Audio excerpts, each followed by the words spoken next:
모습은 상당히 다릅니다. 당당함이라고 하는 단어가 있죠. 어떤 사람이 당당한가요? 어떻게 하면 당당해질 수 있나요? 자신을 믿을 줄 아는 사람, 자기 자신에 대해서 확신이 있는 사람이 당당할 수 있고 당당합니다. 자신에 대해서 믿어주지, 스스로가 스스로를 믿지 못하는 사람, 자기 자신에서 믿지 못하는 사람은 당당할 수 없습니다. 늘 그냥 피해 다니고 고개 숙이고 있고 하는 그런 모습을 보이게 되어집니다. 근데 누즈벨트의 말을 빌리면 남들이 당신을 어떻게 생각할까 너무 걱정하지 말아라. 남들은 당신에 대해서 그렇게 많이 생각하지 않는다 라고 이야기합니다. 다른 사람이 나를 어떻게 쳐다볼까라는 것 때문에 굉장히 신경 쓰고 사시는 분들이 많아요. 저도 마찬가지고요. 사람들이 나를 어떻게 볼까. 그런데 그냥 나를 한번 들여다보세요. 내가 하루에 수만 가지 생각을 한다고 그러죠. 5만 가지 생각 중에 누군가를 생각하고 그 사람이 나에 대해서 어떻게, 내가 거꾸로 내가 그 사람을 어떻게 대할까, 그 많이 생각하십니까? 5만 가지 생각의 90%는 내가 뭘 해야 될까라는 생각을 하지 다른 사람에 대한 생각은 그렇게 하지 않습니다. 근데 거꾸로 저 사람이 나를 어떻게 생각할까에 대해서는 괜히 고민해요. 그 사람은 그렇게 생각하지 않고 있는데. 당당함은 자신감에서 시작합니다. 근데 그 자신감은 노력이 없이는 만들어지지 않습니다. 나는 노력하지 않으면서 시간이 지나면 적당히 어느 자리에 서겠지, 뭐가 되겠지, 사람들이 나를 알아주겠지라는 허무맹랑한 생각을 하고 삽니다. 그래서 우리는 그렇게 뛰어난 사람들은 아니에요. 내가 노력한 만큼 되어지는 것이죠. 노력 안 한 부자도 없고 노력 안 한 우등생도 없습니다. 만약에 노력 안 하고 된다면 이 세상에 부자하고 우등생이 넘치겠지요. 진정한 자신감, 당당함은 자신의 어떤 노력에 의해서 증명되고 만들어지는 것입니다. 그런데 바울의 당당함이라고 하는, 자신감이라고 하는 단어를 들여다놓고 보면 고린도 전서에 나오는 모습과 고린도 후서를 시작할 때 1장에 나오는 모습이 아주 달라요. 그리고 고린도 전서에서 쓰이는 그 글을 써 내려가는 방식과 고린도 후서의 방식이 많이 다릅니다. 근데 오늘 본문에는 두 가지만 이야기하려고 해요. 제일 첫 번째 것은 그리스도인의 당당함은 예수로 말미암는다라고 하는 것입니다. 8절부터 바울은 지금 그 이야기를 하고 있습니다. 고린도 후서를 시작하면서 가만히 들여다보면 바울의 그 당당한 모습이 사라졌어요. 고린도 전서 15장에서 했던 이야기가 있지요. 나의 나된 것은 하나님의 은혜로 된 것이니 내게 주신 그의 은혜가 헛되지 아니하며 모든 사도보다 더 많이 수고하였으나 내가 한 것이 아니라 하나님의 은혜다라고 힘있게 말했던 바울이 여기 와가지고는 좀 미적지근해집니다. 거기다가 힘들었다라는 이야기를 자꾸 늘어나요. 8절에 가서 보면 형제들아 우리가 아시아에서 당하는 환난을 너희가 모르기를 원하지 아니하노니 힘에 겹도록 심한 고난을 당하여 살 소망까지 끊어졌다라고 이야기합니다. 근데 대체 어느 정도로 심한 환난을 당했을까? 그것은 사실 짐작하기가 어렵습니다. 왜냐하면 이 시대 2000년 전에 고대 사회 속에서 좀 지식층 혹은 자기를 이렇게 좀 보여줄 수 있는 이 사람들은요, 내가 어떻게 힘들다라는 이야기를 잘 안 해요. 동양권 문화는 더 그렇죠. 체면 문화라서 자기 어려운 건 잘 얘기 안 하려고 그럽니다. 근데 이 당시도 마찬가지예요. 그리고 바울이 어느 정도 힘들었는지 성경에 기록이 나타나지 않습니다. 사도들의 행적을 잘 들여다볼 수 있는 것이 사도행전인데 사도행전에서 바울이 얼마나 힘들었느냐 딱 한 곳만 이야기하고 있습니다.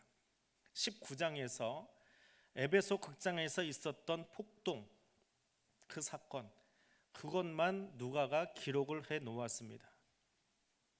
근데 고대의 습관으로 미뤄보건대 내가 이렇게 힘들어요, 이런 일이 어려웠었어요, 그걸 자기 이야기를 주설주설 하는 것이 이 지식층의 사람들이 하는 일이 아니에요. 그냥 그런 거 좀 덮고 넘어가고 말 안 하고 그냥 알아서 챙겨주세요. 이게 그냥 지식층이 하는 일입니다. 그런데 오죽 힘들었으면 누가가 사도들의 이야기를 써내려가다가 바울을 생각하고는 이 사람이 얼마나 힘들었으면 하고 19장에 에베소 이야기를 자세하게 써놨습니다.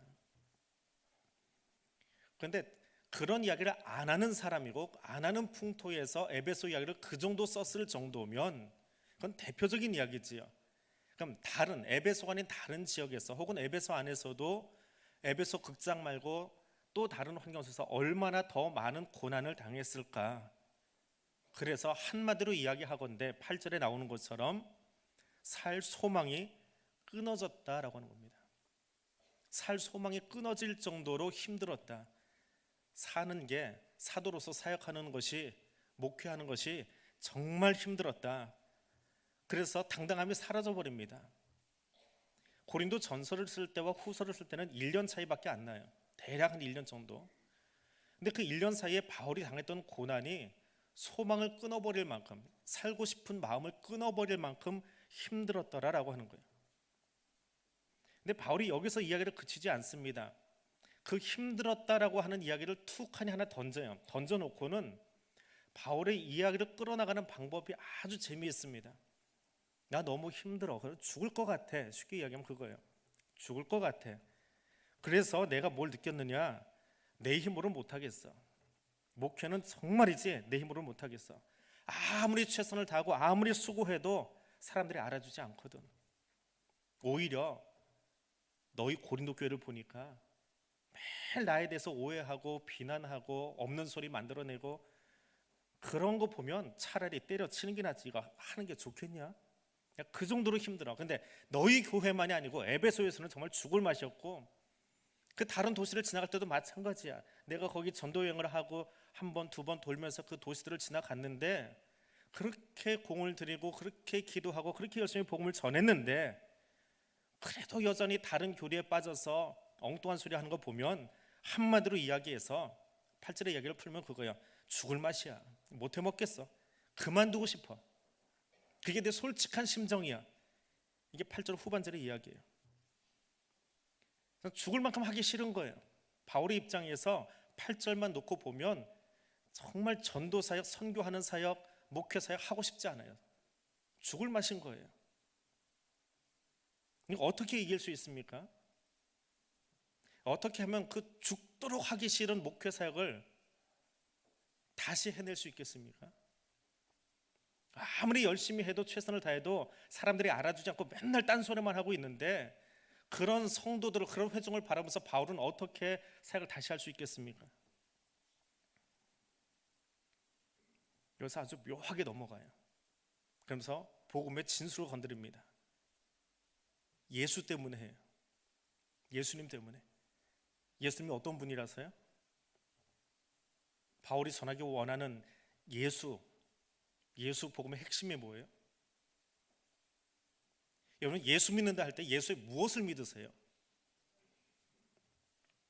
바울에게 있어서 고린도서를 바라볼 때에 놓쳐서는 안 되는 단어는 예수는 부활하신 주님이에요.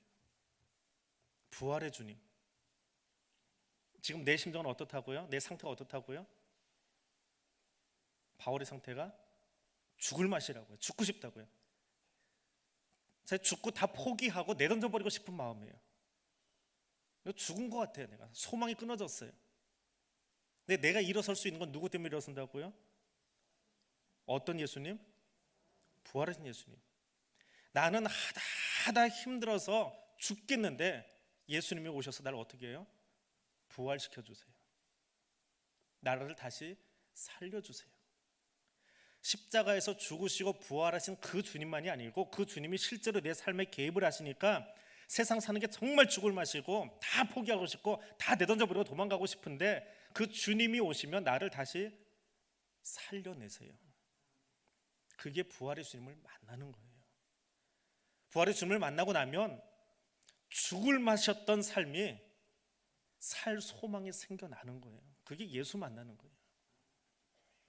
예배 드리고 예수를 만났다 하는데 여전히 입에서 아이고 죽겠다 하면 그 예수를 못 만난 거예요. 예수 만나고 나면 소리가 바뀌어요. 말이 바뀌어요. 왜? 부활의 주님이 나를 다시 일으켜서서 쓰기 때문에. 죽었던 나도 살려서 쓰시기 때문에. 그럼 그 주님을 고린도 교회에 전하고 나면 바울이 고린도 교회 성도들에게 할 수 있는 이야기는 무엇입니까? 방금 8절에서는 진짜 죽겠다, 못해 먹겠다, 다 때려치고 싶다. 그런데 내가 할 수 있는 건 부활의 주님 때문이야.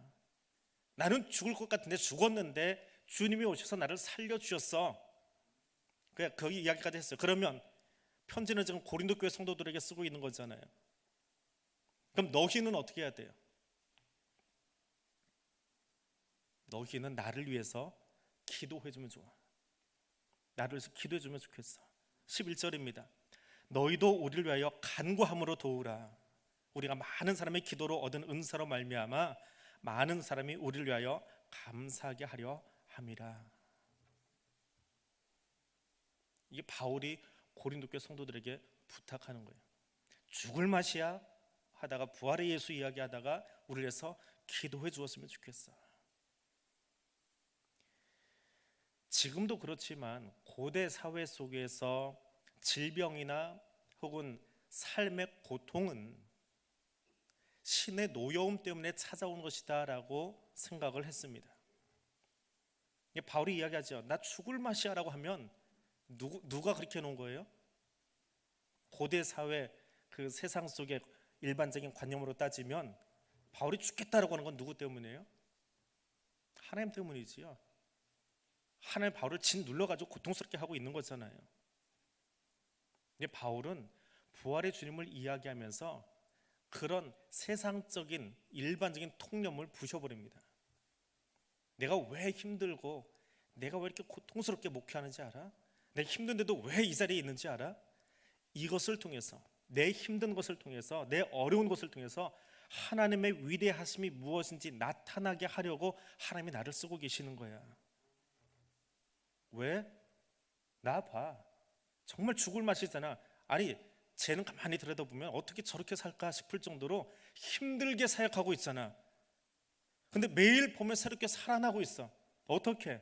사람들은 다 공격하고 유대인들은 죽이려고 그냥 뭐라고 그러지요? 특공들을 조직해가지고 가는 곳곳마다 바울 죽이려고 쫓아다니고 있어요. 생명의 위협을 느끼고 있어요.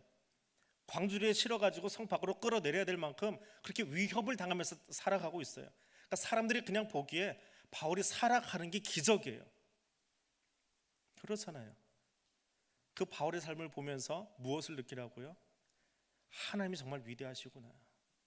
저 순간순간에 하나님 바울의 삶에 개입하셔서 그에게 다시 힘주시고 그를 다시 일으키시고 그 사역을 끝까지 감당하게 하시는구나 라고 하는 그것을 보게 하시려고.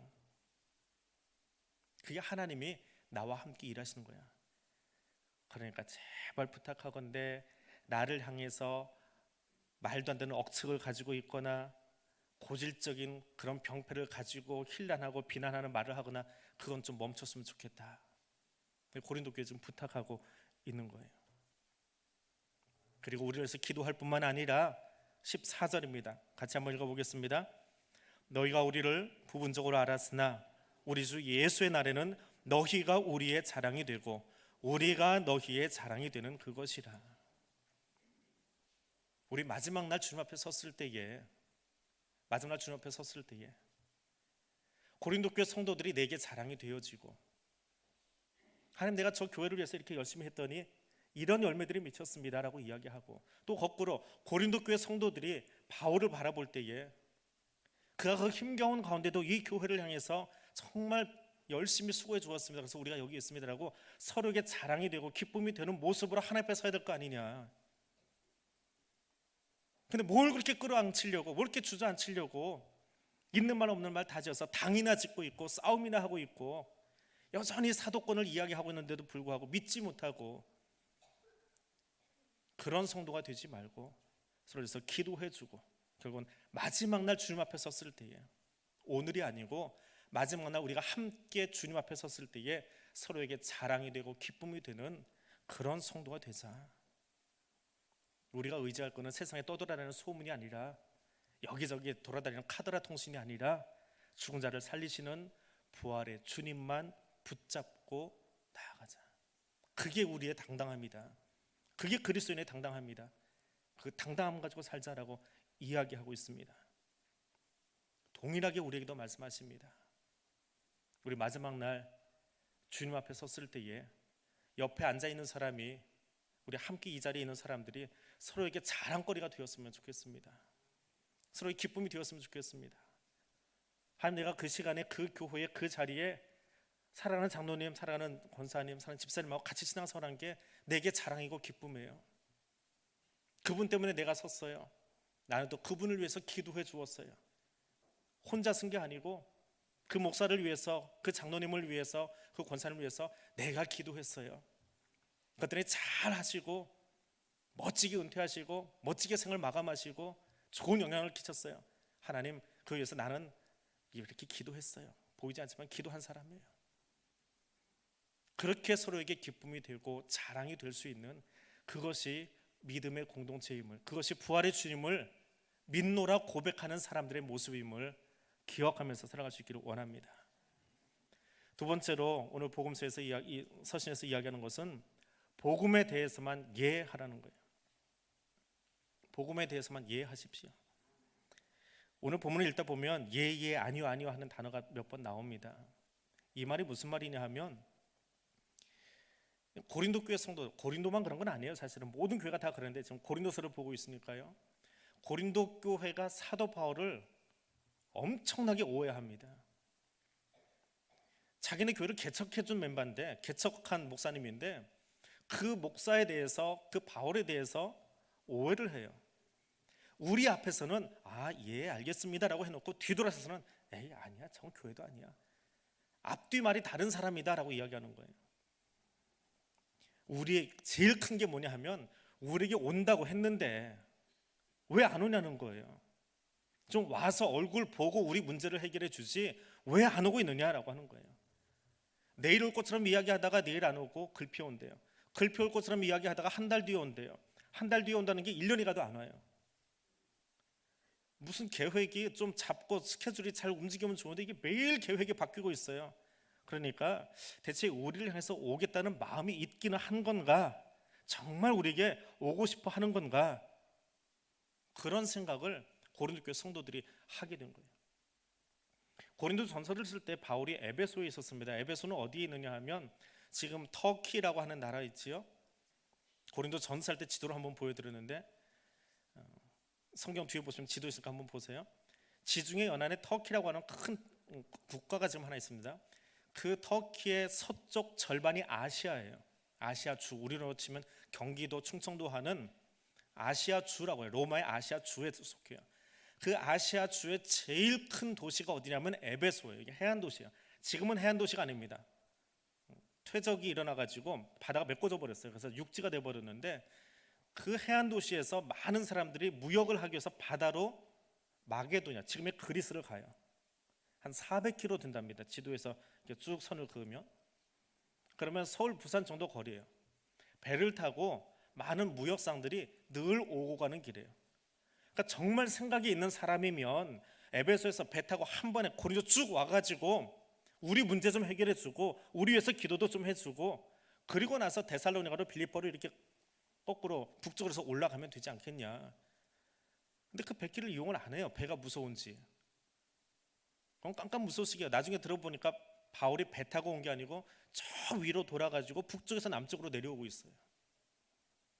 그럼 대체 우리를 어느 정도 생각하는 거냐, 왜 다른 도시를 먼저 챙기냐 하는 그런 마음들이 생기는 거예요. 그래서 앞에서는 예예예 하고 뒤에서는 아니요 아니요 하면서 우리에게 별로 마음을 주지 않는 것 같다라고 이야기하고 있습니다. 이제 바울이 그런 고린도 교회의 오해에 대해서 이야기하는 거예요. 17절입니다. 따라가면서 같이 읽어보겠습니다. 17절 같이 읽습니다. 이렇게 계획할 때에 어찌 경솔히 하였으리요. 혹 계획하기를 육체를 따라 계획하여 예예하면서 아니라 아니라 하는 일이 내게 있겠느냐. 내가 그냥 육체 생각을 따라서 앞에서는 그냥 좋은 것처럼 하려고 예예거리고 뒤에서는 아니요 아니요 하겠느냐. 그거 아니다.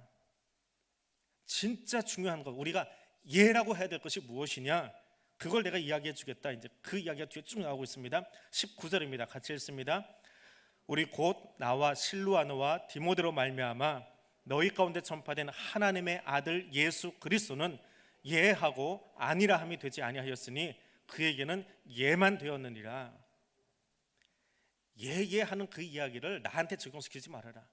딱 한 군데만 적용시키자. 누구냐 하면 예수 그분에게만. 무슨 소린가 하는 건 이제 2개, 3개 듣고 나면 나와요. 예수에게만 적용시키자. 하나님께서 성경에 약속하신 것은 모두 예입니다. 사람이 한 이야기는 바뀔 수 있어요. 약속을 했어도 바뀔 수 있어요. 요즘 우스갯소리로 그런 말 있죠. 약속은 뭐 하려고 있는 거라고요? 깨지려고 있다고요. 그건 사람들이 하는 이야기예요. 근데 하나님의 약속은, 하나님이 약속하시면 되어질 것이 아니고요, 하나님의 약속은 약속한 순간에 이미 완성된 거예요. 그게 하나님의 약속이에요. 물론 우리의 시간으로 보면 아직 완성되지 않은 것들이 있어요. 우리는 시기 위에 쫓아가고 있잖아요. 시간을 쫓아가고 있잖아요. 그렇기 때문에 아직 완성되지 않은 것이 있지만 하나님의 관점에서 보면 말씀하신 순간에 이미 완성된 거예요. 세례자 요한을 통해서 새 하늘과 새 땅을 우리에게 약속해 주셨어요. 그럼 하나님은 어떻게 하신 거예요? 이미 그 일을 완성하신 거예요. 우리는 아직 인간의 시침이 거기까지 안 갔기 때문에 그것을 경험하지 못하는 것이지요. 하나님 말씀하신 것은 바뀌지 않습니다. 그리고 그 하나님이 성경에 약속하신 그 모든 것들이 바울의 입장에서, 2000년 전 바울의 입장에서는 어떻게 완성되었습니까? 예수 그리스도를 통해서 완성되었어요. 보여졌어요. 바울은 하나님께서 예수 그리스도를 통해서 틀림없이 약속을 성취하시는 분이다, 이것에 대해서는 너희가 예하라는 거예요. 이건 바뀌지 않는다는 거예요. 그 예수 그리스도를 너희가 바라보라 라고 하는 겁니다. 그리고 나는 그 일에, 그 일, 하나님이 예수 그리스도를 통해서 당신의 구원 계획을 완성하셨다, 지금도 하고 계신다라고 하는 그 일에 나는 생명 걸었다는 거예요. 그것만 놓고 그것만 붙잡고 달려가고 있는 거예요. 근데 그걸 붙잡고 달려가다 보니까 교회 순서가 좀 바뀔 수도 있고, 빌립보로 먼저 갈 수도 있고, 고린도로 먼저 갈 수도 있고, 그게 중요한 게 아니에요. 정말 중요한 거, 우리가 꼭 붙잡고 놓치지 말아야 될 것은 하나님이 약속해 주신 구약의 예언들이 예수를 통해서 완성되었다라고 하는 사실을, 그거 붙잡고 놓치지 말아라고. 왜? 그것 때문에 유대인들이 바울 죽이려고 이렇게 쫓아다니고 있잖아요. 근데 나는 그거에 생명 걸었기 때문에 무섭지 않다는 거예요. 그것만 이해하라는 거예요. 2번째는 20절입니다. 같이 읽겠습니다. 하나님의 약속은 얼마든지 그리스도 안에서 예가 되니 그런즉 그로 말미암아 우리가 아멘하여 하나님께 영광을 돌리게 되느니라. 자, 우리가 다른 히브리어는 잘 모르는데 우리가 잘 아는 히브리어가 하나 있습니다. 그게 아멘이에요. 히브리어지요. 공감합니다, 동의합니다, 나도 그 말을 하고 싶었습니다 하는 의미로 아멘합니다. 근데 그 아멘은 어떻게 할 수 있습니까? 오늘 20절에 보니까 그리스도 안에서 하는 거예요. 그리스도 안에서. 내가 하는 게 아니고요, 내가 믿고 싶어서 아멘 하는 게 아니고, 내가 좋아서 아멘 하는 게 아니고, 목사가 설교하는데 저 말이 내 귀에 들어와가지고 아유 저거는 참 좋다, 아멘 해줘야지, 그거 아니고요. 믿습니까? 하면 아멘 하는 거 아니고요. 그런 아멘 아니에요. 예수 그리스도 안에서 하는 거예요. 예수가 함께 하셔야 말씀이 공감도 되고 말씀에 동의도 되고 그 말씀대로 살아가겠습니다 하고 아멘이 되어지는 거예요. 그 주님이 우리와 함께 하심을 기억하고 인정하고 그 그리스도 안에서 아멘 하면서 나가실 수 있기를 바랍니다. 21절과 22절입니다. 그러면 우리가 어떻게 살아야 되느냐라고 하는 것입니다. 같이 읽습니다. 우리를 너희와 함께 그리스도 안에서 굳건하게 하시고 우리에게 기름을 부으신 이는 하나님이시니 그가 또한 우리에게 인치시고 보증으로 우리 마음에 성령을 주셨느니라. 하나님의 백성이 아멘 하면서 살려면 필요한 게 하나 있어요. 내 힘으로 하는 게 아니라고 그랬지요. 어떻게 가능해요? 성령의 기름 부으심이 필요해요. 왕을 세울 때, 선지자를 세울 때 예언자를 세울 때 기름을 붓습니다. 제사장을 세울 때도 기름을 붓고요.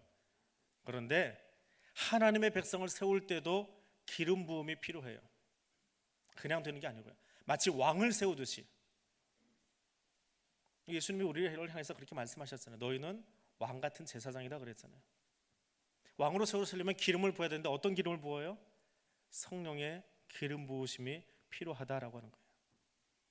그리스도인으로 살아가는 것 내 힘으로 할 수 없습니다. 내 연륜으로 할 수 없습니다. 내 의지로 할 수 없습니다. 내 능력으로 그리스도인 되어 살아갈 수 있습니까? 아니요. 절대 아니요. 그리스도인으로 살아가려면 기름 부으심이 필요합니다. 성령의 기름 부으심이 필요합니다. 성령의 도우심이 없이는 그리스도인으로 살지 못합니다. 모양만 그리스도인이라고 살 수 있어요. 성령이 내 위에 기름 부어 주셔야 돼요. 그것을 위해서 22절에서는 더 강하게 이야기합니다. 그 기름 부으심이 뭐냐? 인친다라고 하는 거예요. 성령이 인쳐 주셔야 돼요.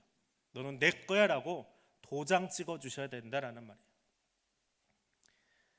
요즘은 풀로 붙이지요. 편지를 쓰고 편지 쓰신 지도 오래됐을 것 같아요. 요즘 다 카톡으로 해버리니까. 편지 봉투에다가 쓴 편지지를 넣고 봉투를 봉하고 풀로 붙이는데, 예전에는 풀보다는 거기에 촛농을 떨어뜨려요. 그 촛농이 굳도록 하기 위해서 하는 게 뭐냐면 이 반지예요. 반지가 요즘 이렇게 여기다 보석을 박아놨지요.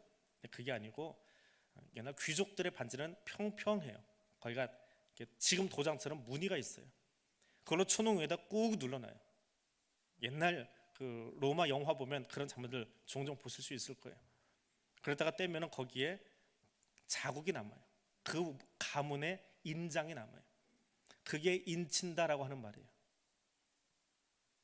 내가 허락한 사람만 이 편지를 열어볼 수 있다. 이건 내가 보증한 거다라고 하는 것으로 반지의 인장을 거기에 눌러서 새겨 놓는 작업, 그게 인친다라고 하는 거예요. 성령께서 우리에게 찾아오셔서 너는 예수 그리스도에게 속한 자야라고 인쳐 주셔야 돼요. 내 힘으로 하는 게 아니고. 그럼 성령이 인치심을, 성령이 나에게 도장 찍어 주신 것을 어떻게 하면 알 수 있습니까? 너는 내 거야 라고 성령님이 도장 찍으셨대요. 여기 앉은 여러분 하나하나에게 도장을 찍으셨대요. 성령님이 찍어놓은 도장 한번 보여주세요. 어떻게 생겼는지. 어디다 찍으셨어요? 이마에다 찍었나요? 가슴에다 찍었나요? 성령이 인쳤다라고 하는 것은 성령의 은사로 살아가는 거예요. 내가 성령의 사람입니다라고 하는 그 증거가 성령님이 내게 주신 은사, 선물로 살아가는 거예요. 내 힘으로 살아가는 것이 아니고, 내 힘으로 사는 것이 아니고 성령님이 주신 은사로 사는 거예요. 그 은사를 왜 주셨습니까? 자랑하라고요? 누구에게 뽐내라고요? 아, 나 이만한 사람이야. 신앙생활 몇 년 했더니 나는 이런 은사가 있어. 그러라고 주셨어요? 주님 다시 오시는 날까지 그리스도 안에 붙어 있도록 하기 위해서 도장 찍어 주신 거예요. 자랑하라고 방언의 은사 주시고, 자랑하라고 가르치는 은사 주시고, 자랑하라고 예능의 은사 주시고, 뽐내라고 분별의 은사 주시고, 그거 아니에요. 그 은사가 내게 있어야 주님 오실 때까지 내가 예수 그리스도에게서 떨어지지 않을 것을 알기 때문에 그 선물을 우리에게 주신 거예요. 이 일에 대해서 아멘 하십니까? 바울이 좀 그거 묻고 있는 거예요. 이 일에 대해서 아멘 하십니까? 다른 것 가지고 예 아니요 하고 있지 말고, 다른 것 가지고 말만 들어가지고 교회 시끄럽게 하지 말고, 성도들이 꼭 해야 될 이야기 왜 늦게 오냐 그 얘기 하지 말고, 당짓지 말고, 예수 그리스도는 하나님께서 그에게 예언자들을 통해서 예언해 주신 그것의 완성이고, 그분 때문에 내가 생명 걸고 살아야 되고, 그리고 그 생명 걸고 살려면 내 힘으로 살 수 없으니까 성령의 기름 부으심을 통해서, 성령의 인치심을 통해서 성령께 붙들려서 살아가라라고 하는 것입니다. 동일하게 고린도의 성도들에게만이 아니라 오늘 저와 여러분에게도 말씀하십니다. 급변하는 세상 속에서 예측 불가능한 그런 질병들, 그런 아픔들, 정말 복잡하게 짝이 없는 인간관계들 어떻게 사십니까? 사는 게 참 용한 세상인 것 같아요. 오늘 오후에 친구 하나가 갑자기 톡이 와가지고는 심근경색으로 병원에 입원했다고. 아찔아찔해요. 요즘 친구들 얘기 들으면. 갑자기 운동 열심히 하고 건강하던 친구인데 심근경색 왔다고 병원에 들어갔대요. 애들이 놀래가지고 제일 튼튼해 보이던 애가 왜 거기 들어갔냐고, 병문안 가야 되지 않냐 그러면서 전화가 왔는데요. 예측 불가능해요. 언제 갑자기 우리에게 어떤 일이 생길지 몰라요. 사회가 너무 빨라지다 보니까 인간관계도 힘들어져요. 좀 천천히 해야 생각도 하고 여유 있게 걸어가면서 그 사람과 무슨 이야기를 할까 하는데 걸어갈 틈이 없잖아요. 전화하면 다 되잖아요. 뭐 전화로 이야기가 다 되나요? 얼굴 표정이 안 보이고 목소리 톤이 다르고 그거 가지고 다 안 되잖아요. 그러면서 뭔가를 빨리빨리 해결해야 돼요. 하루에 몇 가지 일을 해야 좀 사는 것 같잖아요. 하루에 한 가지만 하면 왠지 게으른 것 같아 보이고, 그런 세상 속에 지금 우리가 살고 있잖아요. 아침에 눈 떴다가 부산 가서 일 보고 서울 와가지고 또 오후 일 보고 그러고 살 수 있는 그런 세상 속에 살고 있잖아요. 정신 똑바로 차려도 살기 힘든 세상 속에서 무엇을 의지하고 무엇을 붙들고 살아야 됩니까? 정신 똑바로 차려도 안 되는 세상 속에서 변화무쌍한 사람 의지하고 사시겠습니까? 하루가 다르게 변하는 세상 사조를 의지하고 살아가시겠습니까? 어제는 진리였던 것이 오늘은 거짓이 되어버리는 그런 세상 속에 살아가시겠습니까? 바울이 그들에게 이야기하고 있습니다. 그리고 오늘 우리에게 동일하게 이야기합니다. 약속하시고 그 약속을 성취하시고 그 약속을 성취도록 이끄시는 성령님만 의지하라고 당부하고 있습니다. 사람 때문에 실족하지 마십시오. 누군가 나를 힘들게 하면 그렇게 생각하십시오. 사람은 변해. 사람은 변해요. 근데 안 변하는 분이 있어요. 누구예요? 하나님이요. 그분 이야기하려고 사도 바울이 나 힘들어 죽겠어라는 이야기에서 이렇게 넘어가더니 결국 그 메시지 하나 전하고 있어요. 1장에서 다른 것 의지하지 말고, 사람 때문에 너희 힘들다 하지 말고, 절대로 변하지 아니하시는 마지막 날까지 우리를 붙드시려고 성령으로 기름 부어주시고 우리와 함께 하시는 그분만 의지하고 그분의 이야기에 대해서만, 그분의 말씀에 대해서만 예해라. 히브리어는 뭐라고요? 아멘해라. 사람의 이야기에 아멘하지 말고 하나님의 말씀에만 아멘해라 하는 거예요. 내 귀에 듣기 좋다고 아멘하지 말고 그 이야기 듣고 나서 가슴이 찔리더라도 그게 하나님 말씀이면 아멘하고 거기에 순종하라는 거예요. 그게 그리스도인의 삶이라는 거예요. 오늘 그 삶을 살아갈 수 있기를 원합니다. 우리의 눈과 마음이 예수 그리스도에게만 고정될 수 있기를 원합니다. 우리 기도 제목 가지고 우리 함께 통성으로 기도하겠습니다. 예수 그리스도를 바라보며 사는 성도가 되기를 원합니다. 하나님, 내가 자라가는데, 오늘 성장하기를 원하는데 세상에서의 성공이 아니라, 세상에서의 성장이 아니라 예수 그리스도의 장성한 분량에 그의 온전하심까지 내가 다가가기를 원합니다. 그렇게 자라가기를 원합니다. 이 두 가지 기도 제목 가지고 여러분 자신을 놓고 가슴에 손 얹고 함께 통성으로 기도하겠습니다.